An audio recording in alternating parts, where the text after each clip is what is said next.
Amados, hoje nós vamos dar continuidade ao curso, que a igreja tem ministrado aqui nas quartas-feiras, a escola bíblica, sobre doutrinas bíblicas da salvação. E hoje vamos estudar especificamente governo e autoridade da igreja. É um assunto simples também, tá? Não envolve tantos mistérios assim, apenas um, que nós vamos tratar também sobre isso, mas dá para entender perfeitamente como se dá essa questão do governo e da autoridade da igreja, tá? Meus irmãos, como nós estamos vendo isso na perspectiva teológica, basicamente tudo que veremos aqui você vai encontrar neste livro aqui, Manual de Doutrina Cristã de Luiz Berkoff, tá bom? Esse aqui é uma edição bem mais antiga, já foi relançado, tá? Então vocês que desejarem se aprofundar nas doutrinas bíblicas, pegue esse livro, ele é muito bom, muito objetivo, tá? No final de cada assunto ele traz perguntas para que a gente venha refletir sobre aquilo que a gente estudou, tá certo? Então basicamente nós vamos estudar governo, valeu Júnior, e autoridade, governo e autoridade da igreja aqui, tá certo, irmãos? Meus amados, trazendo agora sobre o governo da igreja, eu gostaria de iniciarmos este assunto trazendo diferentes teorias com respeito ao governo da igreja. É importante nós termos uma ideia das teorias existentes com respeito a este governo, tá? Ao governo da igreja.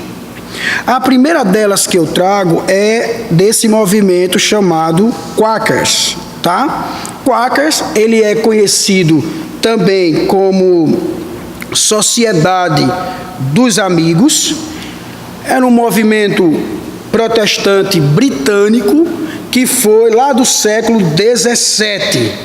Então, a priori era chamado de Sociedade de Amigos, ou melhor, dos Amigos, e então passou a ser chamado de Quakers quando eles foram perseguidos, tá,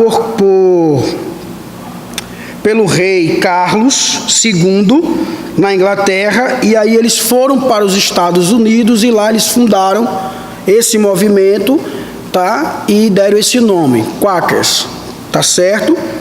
Quem desejar ter essa curiosidade sobre os Quakers, do porquê o nome Quakers, só dá uma pesquisada lá no Google, por exemplo, que você vai ter toda a história desse movimento. Especificamente, eu gostaria de trazer essa teoria com relação ao governo da igreja. O que é que esse movimento pensava, ou melhor, pensa a respeito do governo da igreja? Então diz aí, rejeitam todo o governo eclesiástico por questão de princípio. Toda organização eclesiástica externa se degenera e conduz a resultados que são contrários ao espírito do cristianismo. Substituem a palavra de Deus por revelações especiais. Basicamente, este grupo não tem um governo. Eles se reúnem e aí, como por exemplo é o culto desse grupo, eles se deixam levar pelo Espírito. É aquele pessoal que chama a igreja, pode ser. Então eles se reúnem, então o Espírito vai usando uma ali, vai usando outra ali e tal. Eles não seguem. Eu queria que vocês prestassem atenção que este grupo ele rejeita todo o governo eclesiástico por questão de princípio. Quando eu estava vendo isso, me veio à memória parecida, eu não posso nem dizer que é idêntica, mas parecida daquela mentalidade dos desigrejados. Não tem esse movimento atual, desigrejados, eles não querem fazer parte de nenhum movimento, nenhuma organização de igreja, não querem estar sujeitos a liderança nenhuma. É basicamente isso. tá? Então eles se reúnem e aí eles substituem a palavra de Deus por revelações especiais, tá? Então rejeitam todo tipo de governo. Um outro sistema, meus irmãos, é o sistema erastiano. Eles consideram a igreja como uma sociedade que deve sua existência e forma a regulamentos estabelecidos pelo Estado. O Estado governa a igreja. É o Estado, irmãos, que exerce disciplina e excomunga, se necessário. Esse sistema ignora a independência da igreja e a supremacia de Cristo. Pelo texto, já dá para perceber. Eles estão sujeitos a quem? Ao Estado. Quem é que fala mais alto para este grupo? O Estado. Então, o Estado é quem dita como deve ser esse grupo, esse governo. Tá certo? Então eles ignoram a independência da igreja. A igreja ela não está livre para exercer, né, as suas funções, mas ela está sujeita ao Estado. E também eles ignoram a supremacia de Jesus Cristo. Ou seja, esse movimento, o sistema erastiano, deve seguir o que o Estado está dizendo, o que o Estado está ditando. Uma outra teoria com respeito ao governo da igreja é justamente o sistema episcopal, que vocês já ouviram falar sobre isso. Então, quem segue esse sistema episcopal? Os anglicanos. Conhecem, né, os anglicanos, né? Já ouviram falar, né? Então, os anglicanos, tá, sustenta que o Cristo, tá, como o cabeça da igreja, eles têm isso aí, confiou seu governo direta e exclusivamente a uma ordem independente de bispos, como os sucessores dos apóstolos. A comunidade dos crentes não tem absolutamente participação alguma no governo da igreja. Então, quem governa esta igreja, quem dirige esta igreja são os bispos. Para os anglicanos, esses bispos, eles são sucessões, tá, dos apóstolos. Isso lembra um outro movimento, que é esse aqui, ó, o sistema católico romano atual, tá? O sistema católico romano atual reconhece não só os sucessores dos apóstolos nos bispos, mas também um sucessor de Pedro, que tinha primado entre os apóstolos. O Papa é honrado como cabeça infalível da igreja. Ok? Como representante de Cristo, tem o direito de determinar e regular a doutrina, o culto e o governo da igreja. Então, esse é o sistema de governo dos católicos romanos. O Papa, ele é o cabeça infalível da igreja. Então, o que o Papa disser, está dito. Ele tem esse papel que foge claramente, né, do que a Escritura nos ensina. Ok?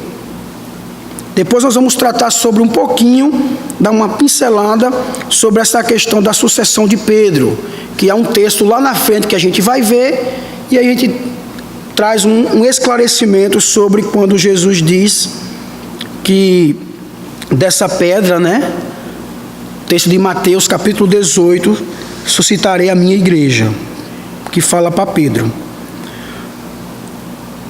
Um outro sistema é o sistema congregacional, é uma outra teoria a respeito do governo da igreja.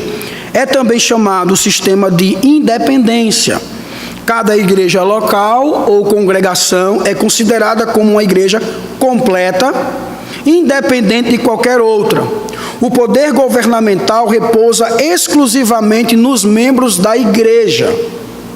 Então, Prestem atenção nisso. O poder governamental repousa exclusivamente nos membros da igreja. Então são os membros que decidem tudo na igreja. São eles que governam. Os oficiais são simplesmente funcionários da igreja local, não tendo nenhum outro poder além daqueles que lhes é delegado pelos membros da igreja. Esta é a teoria do governo popular da igreja. Quem já foi de uma igreja congregacional sabe disso.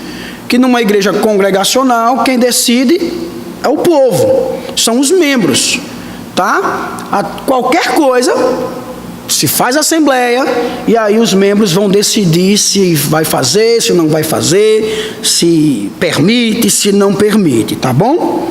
E um outro sistema é o sistema reformado ou presbiteriano. E aí queremos detalhar esse sistema reformado ou presbiteriano, que diz o seguinte, os princípios gerais do sistema reformado são derivados da Escritura, enquanto que muitos de seus detalhes são determinados pela sabedoria humana ou conveniência. Então eu trago para vocês, irmãos, alguns princípios fundamentais desse sistema de governo reformado ou presbiteriano. E o primeiro princípio é este aí.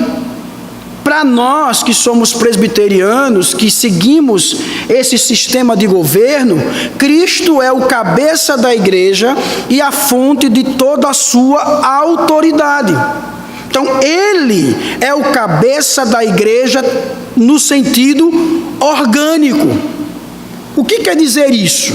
E aí a gente traz o texto de João capítulo 15, versos 1 ao 8, que nos diz: eu sou a videira verdadeira, o meu pai é o agricultor, todo ramo que estando em mim não dá fruto, ele corta, e todo que dá fruto, ele poda, para que dê mais fruto ainda. Vocês já estão limpos pela palavra que lhes tenho falado.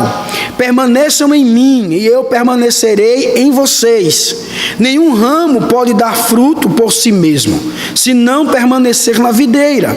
Vocês também não podem dar fruto, se não permanecerem em mim. Eu sou a videira, vocês são os ramos. Se alguém permanecer em mim e eu nele, esse dá muito fruto, pois sem mim vocês não podem fazer coisa alguma. Se alguém não permanecer em mim, será como o ramo que é jogado fora e seca. Tais ramos são apanhados, lançados ao fogo e queimados. Se vocês permanecerem em mim e as minhas palavras permanecerem em vocês, pedirão o que quiserem e lhes será concedido. Meu Pai é glorificado pelo fato de vocês darem muito fruto, e assim serão meus discípulos. Você vai encontrar sobre Jesus sendo cabeça da igreja no sentido orgânico em Efésios, que está em capítulo 1, Efésios capítulo 2, Efésios capítulo 4 e na nossa confissão de fé do Westminster, que eu não coloquei aí, mas eu gostaria de ler para vocês, que é justamente o capítulo de número 25, que trata sobre a igreja, especificamente a seção de número 6, que diz assim, não há outro cabeça da igreja senão o Senhor Jesus Cristo. Em sentido algum pode ser o Papa de Roma o cabeça dela. Aquele homem do pecado e filho da perdição que se exalta na igreja contra Cristo e contra tudo o que se chama Deus. Eu omiti, irmãos, uma parte da seção, da seção 6, que ele diz assim, em sentido algum pode ser o Papa de Roma ou cabeça dela, mas ele é aquele anticristo, tá? Então, para aquela época, o corpo dos conselheiros, né, da confissão de Westminster tinha o Papa como o anticristo, tá certo? Mas hoje não mais, tá? Então, a confissão de fé ela reconhece que Cristo é o cabeça, é Ele quem coloca na igreja. E se aquele que não está dando fruto, como ele diz aí, é Ele quem corta. Muito interessante, irmãos, quando nós lemos, quando Jesus ele chega e diz: se vocês permanecerem em mim e as minhas palavras permanecerem em vocês, pedirão o que quiserem e lhes será concedido. Vejam o relacionamento entre Cristo e a sua igreja, Ele como cabeça. Lembrando que pedir o que quiser, não é que você vai pedir o que quiser, mas quando você está em comunhão com Cristo, você pede aquilo que convém, aquilo que está de acordo com a sua santa palavra. Você não vai pedir coisas mirabolantes ou qualquer outra coisa. Você vai pedir aquilo que convém. Você está em comunhão com Cristo, tá? E aí ele nos diz que o Pai é glorificado pelo fato de vocês darem muito fruto, e assim serão os meus discípulos.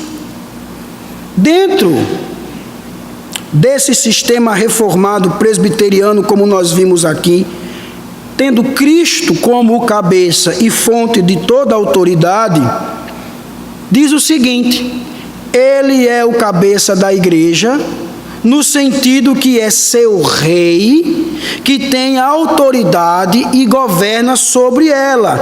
Percebam, irmãos, que vimos que ele é no sentido orgânico, e agora, irmãos, ele é rei. Ele é o cabeça porque ele é rei, e ele tem autoridade, e ele governa sobre a igreja. É justamente o que o apóstolo Paulo fala em sua carta aos Efésios, capítulo 1, dos versos 20 ao 23, que diz: esse poder ele exerceu em Cristo, ressuscitando-o dos mortos e fazendo-o assentar-se à sua direita nas regiões celestiais, muito acima de todo governo e autoridade, poder e domínio, e de todo nome que se possa mencionar, não apenas nesta era, mas também na que há de vir. Deus colocou todas as coisas debaixo de seus pés e o designou como cabeça de todas as coisas para a igreja, que é o seu corpo, a plenitude daquele que enche todas as coisas em toda e qualquer circunstância. Então vejam, irmãos, que o apóstolo Paulo está trazendo Cristo como o cabeça da igreja e mostrando a sua autoridade sobre a igreja, que ele governa a igreja, nos mostrando que ele é rei. Abramos nossas Bíblias em Mateus capítulo 16. Alguém leia, por favor, verso 18 e 19. Um outro irmão abra em Mateus 23 e leiamos o verso 8 e 10. E um outro irmão abra em João 13, 13. Por favor. Mateus 16, versos 18 e 19. Também eu te digo que tu és Pedro, sobre esta pedra edificarei a minha igreja, e as portas do inferno não prevalecerão contra ela. Dar-te-ei as chaves do reino do céu, o que ligares na terra terá sido ligado nos céus, e o que desligares na terra terá sido desligado nos céus. Pronto. Antes da gente passar para um outro texto, tenho certeza que alguns irmãos estão curiosos em saber o que Cristo está querendo dizer com relação a esta palavra que ele deu ao apóstolo Pedro. É importante, irmãos, nós percebermos o seguinte: Jesus, ele está respondendo a Pedro, tá? E ele responde a Pedro começando com uma troca de palavras. Porque se vocês perceberem anteriormente, Jesus vai dizer a Pedro que Pedro disse que ele era o Cristo, tá? E aí Jesus chega e diz: olha, Simão Bar-Jonas, não é assim? Jesus diz que ele é pedra, que é justamente, irmãos, o apelido de Simão, tá?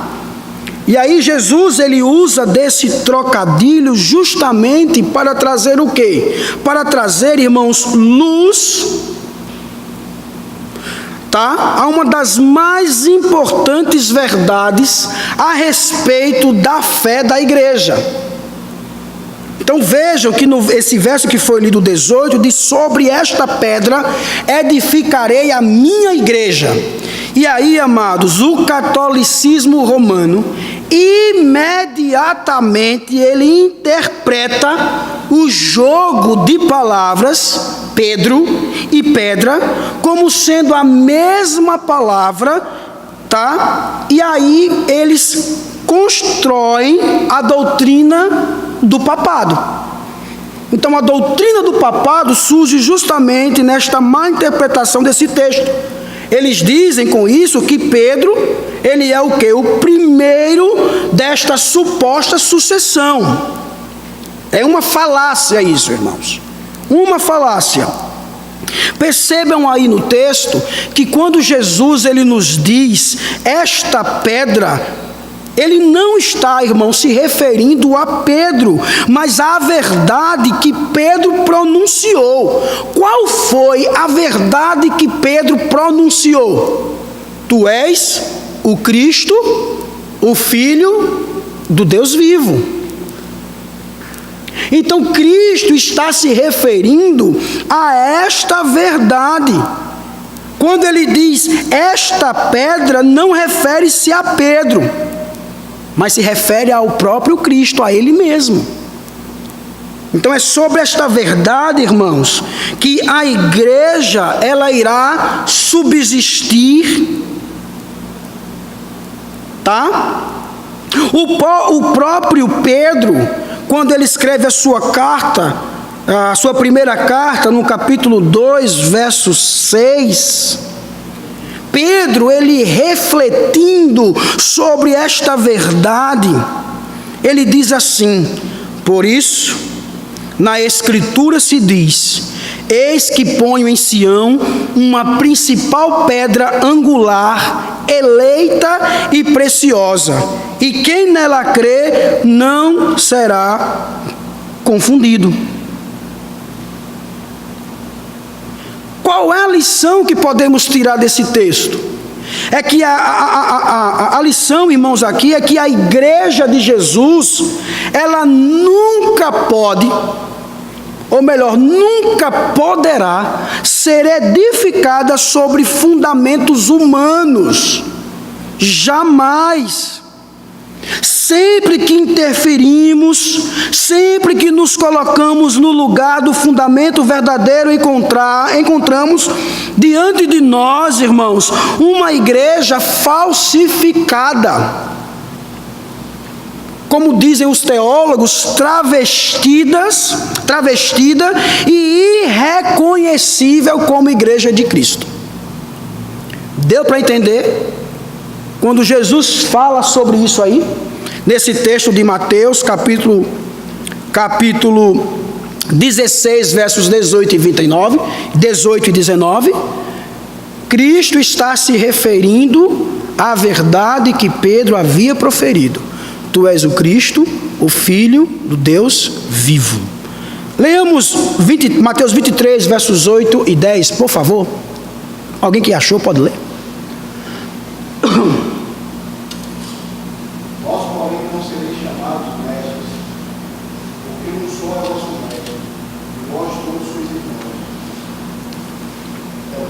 Aí o verso 10 agora.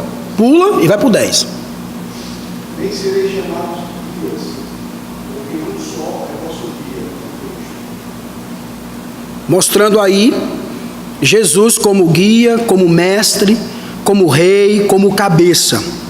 João 13, 13. Vocês me chamam mestre, Senhor, com razão, pois eu sou. Viu aí? Então ele é o rei, ele é o mestre, ele é o Senhor, é ele que tem autoridade e é ele quem governa sobre a igreja.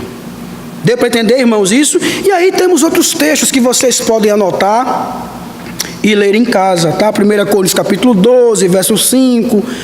Efésios fala muito sobre a igreja, irmãos, então é bom ler o livro de Efésios, tá? Efésios capítulo 4, Efésios capítulo 5, tá bom? Dando continuidade, irmãos, Cristo, além de ser o cabeça da igreja, lembrem-se, estamos estudando o sistema de governo reformado ou presbiteriano. Então, Cristo, ele é o cabeça. Não foi isso que nós vimos? Ele é o cabeça. Cristo também exerce sua autoridade por meio da palavra. Então, Cristo não governa a igreja pela força, é importante sabermos disso, mas por seu Espírito e pela palavra de Deus como seu padrão de autoridade. Então, todos os cristãos são incondicionalmente obrigados a obedecer a palavra do Rei. Sua palavra é a única, que é lei no sentido absoluto e que deve ser obedecida por todos. Irmãos, vejam, todos os cristãos são incondicionalmente obrigados a obedecer a palavra do Rei. Ora, a Bíblia, ela é a palavra do Rei. Ela é a autoridade. Então, se eu sou um cristão e confesso a minha fé a este Cristo e tenho na minha vida como o cabeça da sua igreja, quem é a igreja? Eu e você. Então, se eu tenho como cabeça, e se eu entendo que Cristo exerce sua autoridade por meio da palavra, eu não posso ir contra isso aqui. É isso aqui que rege a minha vida. É a palavra de Deus. Eu não posso ir de encontro a ela. Jamais. E aí, irmãos, nós não podemos fugir de forma nenhuma, por exemplo, do momento que estamos vivendo. Há muitos cristãos que estão fugindo e não estão tendo a palavra de Deus como autoridade para a sua vida, ao ponto de tomarem posturas antibíblicas, onde preferem estarem seguindo propostas de governo que muitas das vezes vai de encontro à Escritura. E aí eu pergunto, Cristo está exercendo autoridade por meio da sua palavra na vida destes irmãos? A Bíblia, irmãos, é a nossa autoridade máxima. Nós não podemos ir de encontro a ela, porque Jesus, ele exerce autoridade na sua igreja, ou melhor, sobre a sua igreja, por meio da palavra. Então eu não posso ser a favor de coisas ou de movimentos ou de ideologias que vão de encontro a isso aqui. Eu sou um cristão e eu sou obrigado a obedecer a palavra do Rei, porque ela é a única. Eu não posso negociar isso aqui. Se aqui diz não, é não. Estou errado, Zé Ricardo? Se aqui diz sim, é sim. Eu tenho que seguir isso aqui, porque Cristo está exercendo a sua autoridade sobre ela. Usa a sua palavra, melhor dizendo, para exercer sua autoridade sobre a igreja. Então, no momento em que nós estamos vivendo, infelizmente, muitos cristãos não estão seguindo e nem obedecendo a palavra do Rei. Preferem agradar a homens do que agradar ao próprio Deus. Ou preferem ficar em cima do muro para nem desagradar um lado, nem desagradar o outro. Mas ficam no muro. E nós sabemos que o muro pertence a quem? Ao diabo. Ou é, ou não é. Ou ela é autoridade, ou ela não é autoridade. Então, entendam, irmãos, que o fato de Cristo exercer sua autoridade por meio da palavra, isso é sério. Muito sério. Por isso que a nossa única regra de fé e prática é o quê? É a Escritura. É ela quem dita a vida da igreja. É ela quem orienta a igreja. Ela é a nossa bússola. Ela que está nos orientando, nos guiando. Faça assim, faça assado, é assim, é desse jeito, não faça assim. Mostra que fizeram coisas, pessoas que fizeram coisas de errado e diz assim, não faça. Você falou que os primeiros reformadores consideravam o Papa Cristo. Sim. De fato, ele era na época. Na época. Na época ele era. Agora, hoje eu considero que o anticristo é a quarta ou a modernidade. Pronto. Porque relativizou tudo. Tudo. Né? Justamente. Então, se a vida não é absoluta, então seria o quê? É um problema. Então, irmãos, é preciso que nós entendamos que o governo, o sistema, o governo reformado ou presbiteriano tem isso aqui. Cristo, ele é o cabeça, como nós vimos, e ele é aquele que exerce a sua autoridade por meio da sua palavra. Tá? E aí, irmãos, um terceiro princípio, está aí, ó. Cristo, como rei, dotou sua igreja de poder. Isso mesmo. Ele dotou a igreja do poder necessário para levar a efeito a obra que ele confiou. Tá? Um outro princípio é o poder governante. O poder governante reside principalmente na igreja local. Eu gostaria que os irmãos entendessem uma coisa. Quando eu estou falando aqui de poder ou de autoridade, é a mesma coisa. Tá? É a mesma coisa.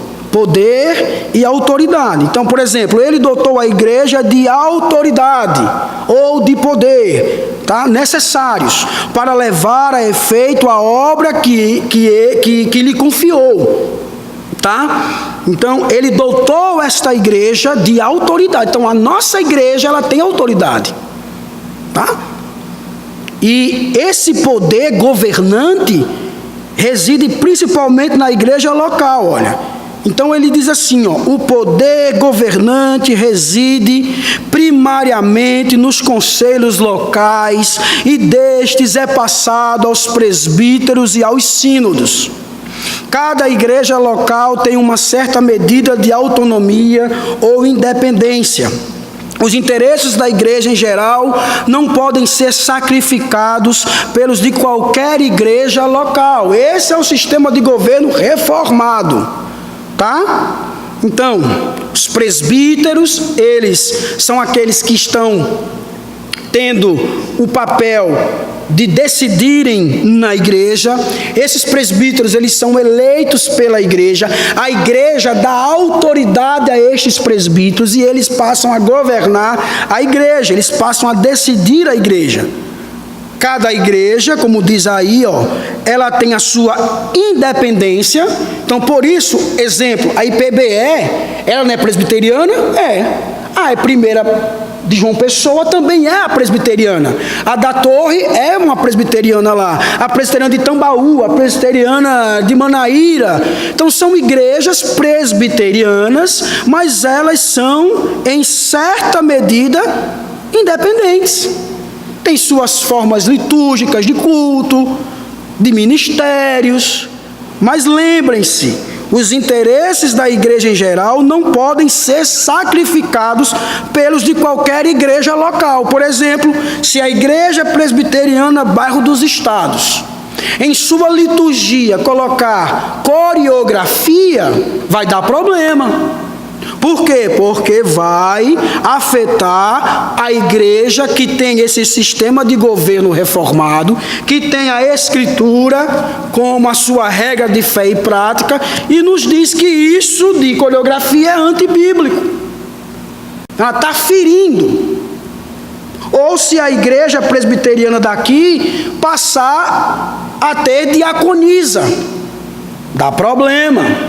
Então, apesar das igrejas, locais, elas terem, em certa medida, autonomia ou independência, elas precisam também entender que elas não podem, que a igreja geral não pode ser sacrificada por qualquer uma outra igreja local, tá certo? Deu para entender isso, irmãos? Passando para frente. Seguindo uma divisão teológica, podemos dizer que há diferentes espécies de oficiais, que são os extraordinários e os ordinários. Lembram? Vimos aqui, que nós falamos de presbíteros, de presbitérios e sínodos. E aí nós vamos ver aqui agora, irmãos, de forma teológica, essa divisão de oficiais. Os oficiais extraordinários que encontramos no sistema de governo reformado presbiteriano são esses aí, os apóstolos, os profetas e os evangelistas. Oficiais extraordinários, tá? E aí vamos tratar de cada um, começando com os apóstolos. O nome apóstolo aplica-se somente aos 12, mais ninguém. Então, apóstolo Valdomiro e tal, não é. O nome apóstolo aplica-se somente aos 12 escolhidos por Jesus e a Paulo. Os apóstolos tinham certas qualificações especiais. Alguém abra, por favor, em Marcos capítulo 13. Capítulo 3, verso 14. E um outro irmão abre em Gálatas capítulo 1, verso 1. Nós vamos ver essa qualificação. Receberam sua comissão diretamente de Deus ou de Jesus Cristo. Rapidamente, irmãos, leia por favor aí quem achou, Marcos 3,14. Escolheu 12, designando os apóstolos, para que estivessem com ele os enviados a pregar. Pronto, tá? Então eles receberam essa comissão de quem? Jesus. Gálatas 1:1, por favor. Paulo, apóstolo enviado, não da parte de homens, nem por meio de pessoa alguma, mas por Jesus Cristo e por Deus Pai, que nos assistiu dos mortos. Jesus foi quem chamou Paulo, não foi assim? Lembram lá? Foi pregado isso aqui. Uma outra qualificação, foram testemunhas da ressurreição de Cristo. Leia por favor 1 Coríntios 9, verso 1. Fazer uma escolinha aqui de, quem abre mais rápido o texto. Sou livre, não sou apóstolo, não vi Jesus, nosso Senhor, não são vocês resultado do meu trabalho do Senhor. Então vejam que Paulo mostra que ele foi uma testemunha da ressurreição de Cristo. Uma outra qualificação, estavam conscientes de serem inspirados. 1 Coríntios capítulo 2, verso 13. E um outro irmão abre 1 Tessalonicenses 4, verso 8. Delas também falamos, não com palavras ensinadas pela sabedoria humana, mas com palavras ensinadas pelo Espírito, interpretando verdades espirituais para os que são espirituais. Olha a consciência desses irmãos. Eles foram inspirados pelo Espírito. 1 Tessalonicenses 4, verso 8. Quem achou?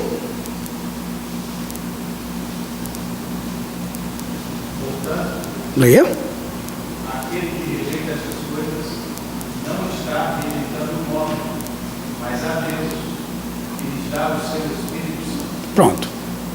Então tinha que ter essa qualificação. Receber sua comissão diretamente de Deus ou de Jesus, e ser uma testemunha da ressurreição de Cristo, e ter essa consciência de ser inspirado por Ele. Uma outra qualificação, irmãos, confirmaram sua mensagem com milagres. Interessante isso, né? Por isso que você vê os apóstolos realizando milagres. Olha o que diz 2 Coríntios 12, 2. Alguém leia, por favor. As marcas de um apóstolo, sinais, maravilhas e milagres foram demonstradas entre vocês, por meio de perseverança. Olha aí, tá vendo? Hebreus 2,4, leia por favor. Hebreus capítulo 2, verso 4. Deus também deu testemunho dela por meio de sinais, maravilhas, gestos claros e do Espírito Santo instituído de acordo com a sua vontade. Tá aí. Um sinal, irmão, uma qualificação, melhor dizendo, que é justamente esta: confirmaram a sua mensagem com milagres. Os milagres eram justamente atos que confirmavam a mensagem dos apóstolos, que era uma mensagem inspirada pelo Espírito, e os tornavam uma testemunha da ressurreição de Cristo. E uma outra qualificação está aí, ó. Foram ricamente abençoados como sinal de aprovação divina de seus trabalhos. Já lemos 1 Coríntios capítulo 9, verso 1. Alguém leia, por favor, 2 Coríntios 3, versos 2 e 3. E um outro irmão abre em Gálatas capítulo 2, verso 8. Pode abrir, pode ler. Se achou, meu irmão, leia. 2 Coríntios 3, versos 2 e 3. Vocês mesmos são a nossa carta, escrita em nosso coração, conhecida e lida por todos. Vocês demonstram que são a carta de Cristo, resultado do nosso ministério, escrita não com tinta, mas com o Espírito de Deus vivo, não em tábuas de pedra, mas em tábuas de coração e mundo. Olha aí, eles sendo abençoados. Gálatas 2, verso 8. Deus se operou com o feito como apóstolo aos circuncisos, também operou com Deus intermédio para com os gentios. Então vejam, Deus abençoando esses irmãos com o quê? Qual era a bênção que Deus estava dando a estes irmãos? Um sinal de aprovação divina. E qual era o sinal de aprovação divina do trabalho desses irmãos? Quem lembra? Quem diz aí? Qual era o sinal de aprovação divina do trabalho? A igreja. O que mais? Não. Vidas sendo convertidas. Vejam o que Paulo fala. Está vendo? Veja que Paulo fala também sobre Pedro. Paulo foi para os gentios, não foi assim? Deus deu vidas para esses irmãos. Os abençoou. Um sinal, irmãos, da bênção de Deus como prova do trabalho desses irmãos. Então estão aí, ó, as qualificações especiais para que uma pessoa possa ter esse título de apóstolo. E aí vem aquela pergunta que todo mundo já sabe: tem apóstolo hoje? Alguém se qualifica assim? Só ele. Então vamos perguntar isso a ele aqui e ver se ele está dentro desse negócio aqui, tá? Então não tem como. Profetas. Lembrem-se que estamos vendo os oficiais extraordinários. Depois veremos os ordinários. Então, profetas, o Novo Testamento também fala de profetas. Foram homens especialmente dotados da palavra, com esse objetivo aí, ó, para a edificação da igreja, e foram ocasionalmente instrumentos para revelar os mistérios e predizer acontecimentos futuros. Os textos irão nos explicar isto aqui. Alguém abre em Atos capítulo 11, verso 28. Algum outro irmão, por favor, abra em Atos capítulo 13, lendo os versos 1 e 2. Um outro irmão, por favor, abre em Atos 15, verso 32. O que é que diz aí esses textos? Vai nos mostrar que esses irmãos, os profetas, foram instrumentos para revelar os mistérios e predizer acontecimentos futuros. Leia aí, irmão, por favor. Um deles, Ágabo, levantou-se e pelo Espírito predisse que uma grande fome sobreviria Olha aí. que aconteceu durante o reinado de Cláudio. Pronto. Não predizer o futuro? Não revelou esse acontecimento? 13, verso 1 e 2 de Atos. Na igreja de Antioquia havia profetas e mestres, Barnabé, Simeão, chamado Lídia, Lúcio de Cirene, Manaém, que foi criado com Herodes, Tetrarca, e Saulo. Enquanto adoravam o Senhor e jejuavam, disse o Espírito Santo: separem-me Barnabé e Saulo para a obra a que os tenho chamado. Olha aí. Profetas. Lucas relatando isso. Atos 15, verso 32.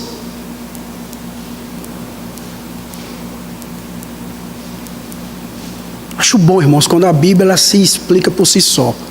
A gente nem precisa estar falando muita coisa de nós mesmos.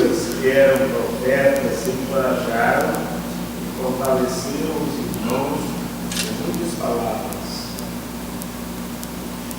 Repita, por favor, Isaías. Presbítero Isaías. Judas e Silas, que eram profetas, encorajaram e fortaleceram os irmãos com muitas palavras. Pronto. Lucas dizendo que estes irmãos, eles eram o quê? Profetas. Vamos para Paulo? 1 Coríntios, capítulo 2, verso 10.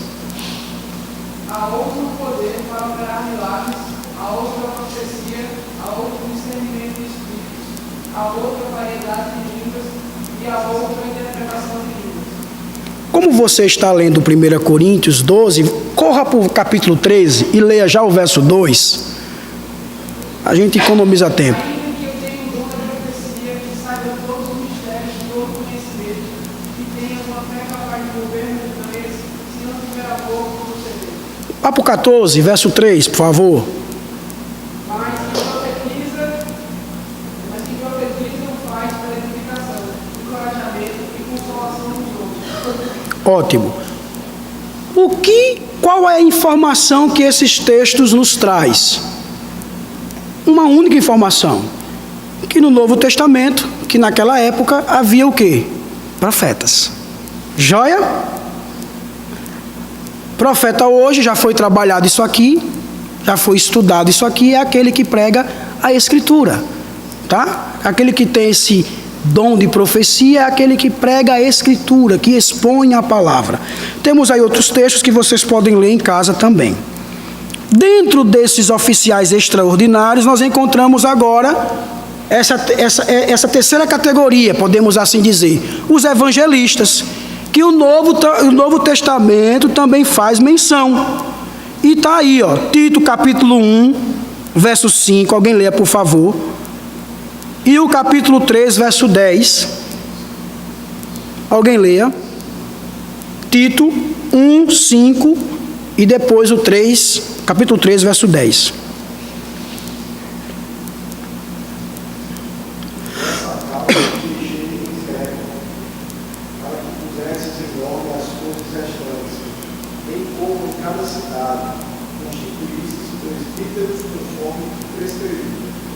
Pronto. Então nós vamos ver, irmãos, que Tito, está aí em minúsculo, mas é maiúsculo, pertencia a esta classe de evangelista. Leia o capítulo 3, verso 10, irmão, por favor. Evita o homem faccioso, depois de admoestá-lo, primeira e segunda vez. Isso é Tito, irmãos? Irmão. Pronto. Alguém lê, por favor, 1 Timóteo, capítulo 5, verso 22. Não se apressem em virar comida, não participem dos pecados alheios, não tenha seguro. Pronto. Irmãos, o Novo Testamento vai nos dizer, Filipe, Marcos, Tito e Timóteo, eles pertenciam a esta classe. Frequentemente esses irmãos acompanharam e assistiram os apóstolos em seu trabalho, como? Pregando, nomeando oficiais, como vimos o irmão lendo em Tito, e exercendo o quê? A disciplina. Então, esses evangelistas, eles tinham esse papel.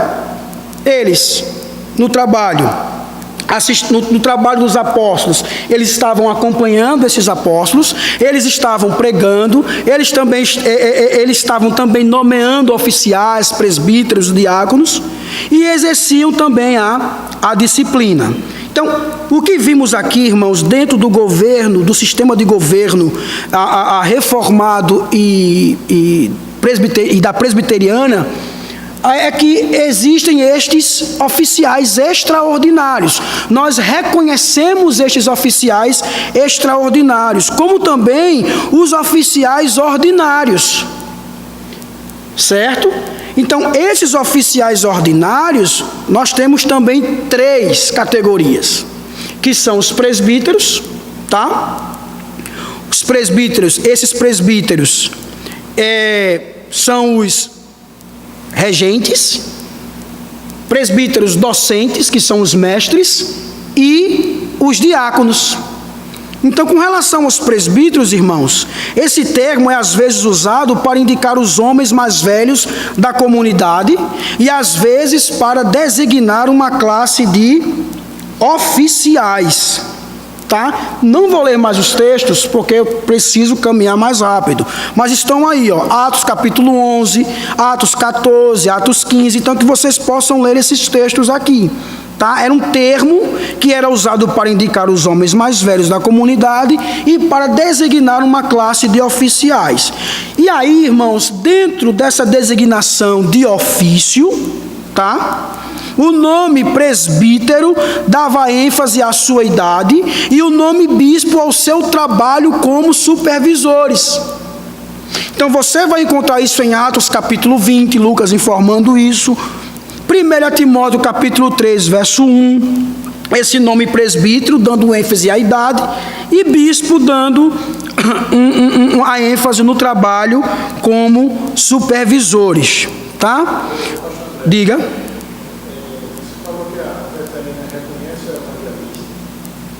Você conhece? Como evangelista.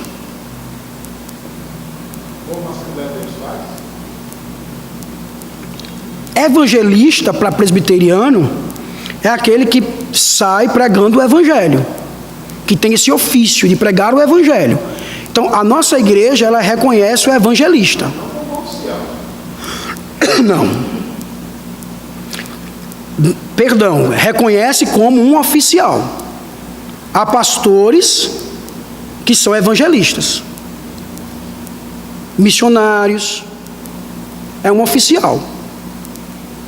Tem essa designação evangelista, a preteriana, ela não separa o evangelista como uma Assembleia de Deus? Não. Dentro do ofício de presbítero, principalmente dentro do ofício de presbítero docente, há aqueles que são os pastores, há aqueles que são os evangelistas e há aqueles que são os missionários. Então nós reconhecemos isso aqui como ofício, entendeu? É um presbítero, como um presbítero regente, que é o seu caso, que a gente reconhece como um ofício ordinário, certo? Vamos para frente. Os mestres, que aí estão os presbíteros docentes. Os presbíteros não eram originalmente mestres. No princípio não havia necessidade de mestres separados. Repetir aí alguma coisa. Que havia apóstolos, profetas e evangelistas. Desde que havia apóstolos, profetas e evangelistas. Gradualmente, porém, a função de ensinar foi relacionada com o ofício de presbítero ou bispo. Então, leamos Efésios capítulo 4, verso 11, por favor, rapidamente. Então, percebam que o presbítero docente, o mestre, não existia, podemos assim dizer, na época dos apóstolos, profetas e evangelistas. Por quê? Porque eles estavam ali.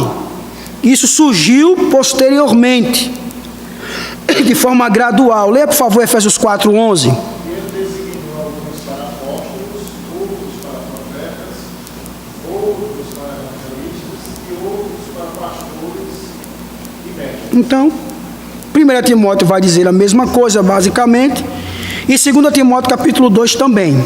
Então, com o constante crescimento das heresias, a tarefa desses cujos era de ensinar, tá? E essa questão de ensinar se tornou mais exigente, de maneira que exigia uma preparação especial. E aí eu gostaria de ler justamente 1 Timóteo 2, verso 2. Alguém leia, por favor, e vejam essa palavra do apóstolo.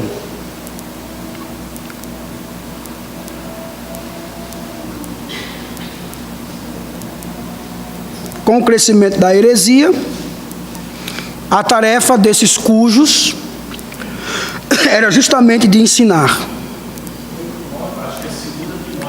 2:2, perdão, isso mesmo. E as palavras que usam na presença de muitos testemunhas, ouvias a homens fiéis, que sejam também capazes de ensinar outros. Pronto. Tito 1:9.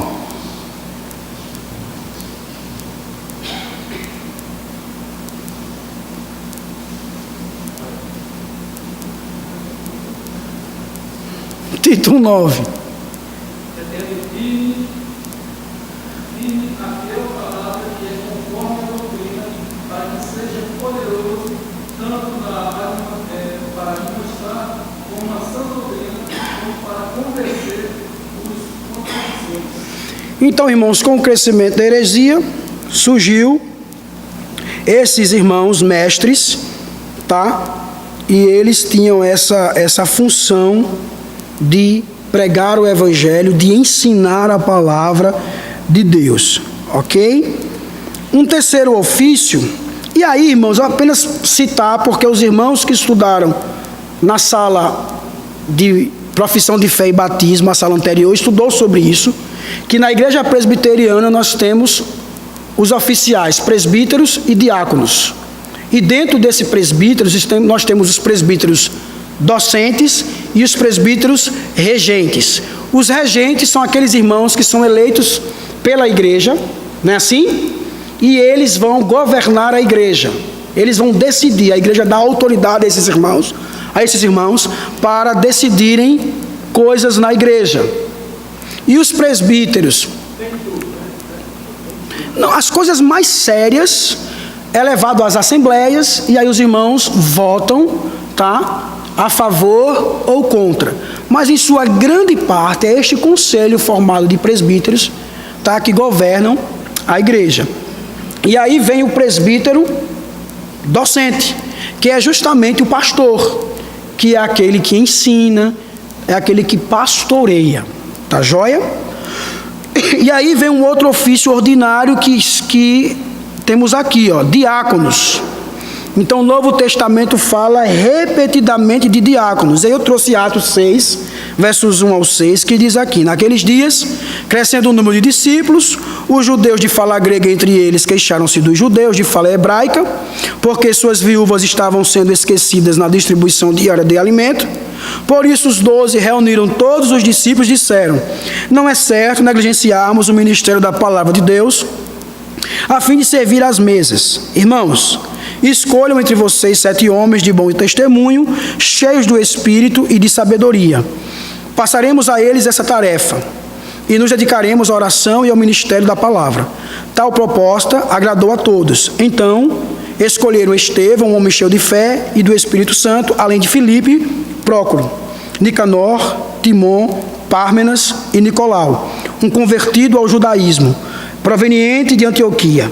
Apresentaram esses homens aos apóstolos, os quais oraram e lhes impuseram as mãos. Então, Atos, Filemão, 1 Timóteo vai falar, irmãos, dos diáconos, desses irmãos que fazem essa função de servir a igreja. São eles, irmãos, que mantêm a ordem da igreja, a ordem do culto. São eles que cuidam da igreja, que cuidam dos necessitados, que procuram saber quem está necessitado na igreja, quem está doente na igreja. São os diáconos que fazem isso, tá certo? Então os diáconos, nós os colocamos como oficiais ordinários, tá certo? Alguma pergunta, irmão, sobre o governo da igreja? Nenhuma? Aí eu vou ter que correr porque já passou do meu horário, que é sobre a autoridade da igreja. Tá? Então, a fonte de autoridade da igreja está aí, ó. Jesus dotou a igreja de poder ou autoridade. Ele fez isso em sua capacidade como rei da igreja, como sendo ela uma comunidade espiritual.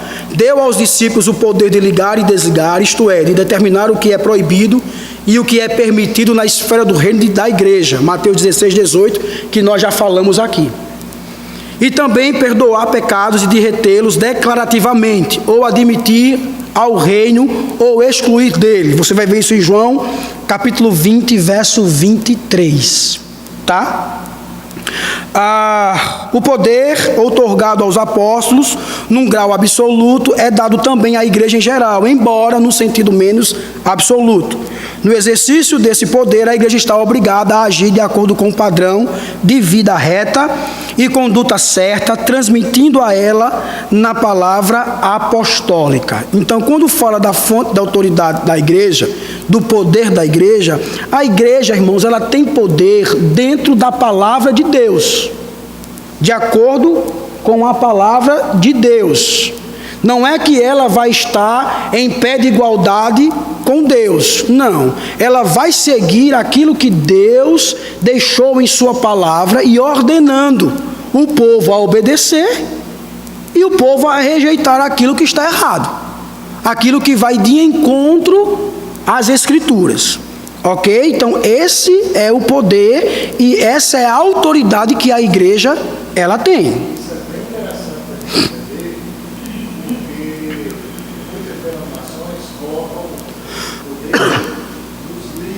Isso.